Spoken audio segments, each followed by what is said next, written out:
In the heart of Scotland, amidst thunder and lightning, three witches, known as the Weird Sisters, gather on a desolate heath in Scotland.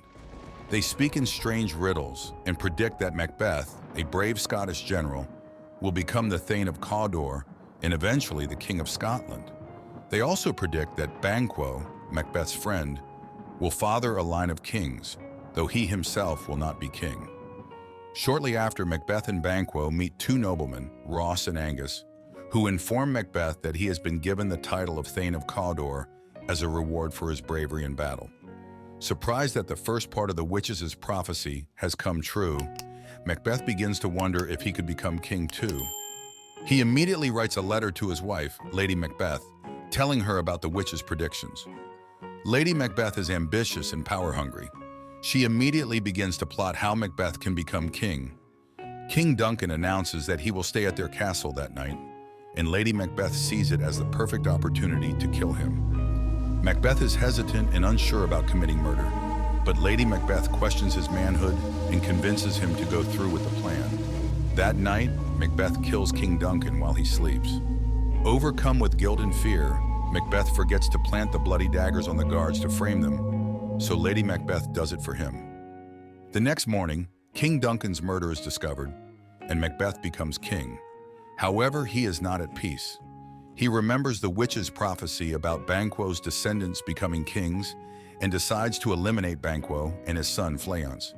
Macbeth hires murderers to kill them, but while Banquo is killed, Fleance escapes. Macbeth begins to descend into madness, haunted by visions and paranoia. At a royal banquet, he sees Banquo's ghost sitting at the table and reacts with horror, alarming his guests.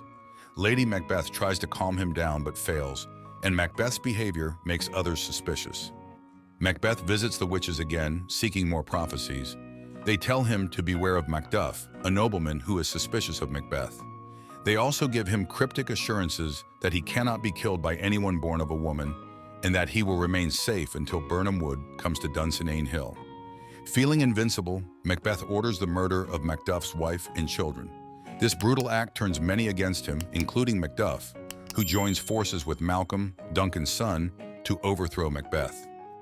Lady Macbeth, tormented by guilt, begins sleepwalking and obsessively tries to wash imaginary bloodstains from her hands.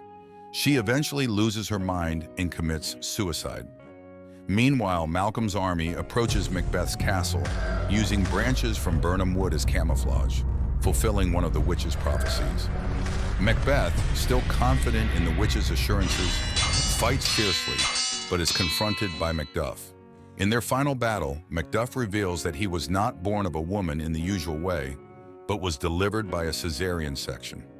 Realizing he has been deceived by the witches, Macbeth is finally killed by Macduff. Malcolm is proclaimed king, and order is restored to Scotland. We hope you enjoyed it. Kindly subscribe for more stories and historic events. See you in the next video.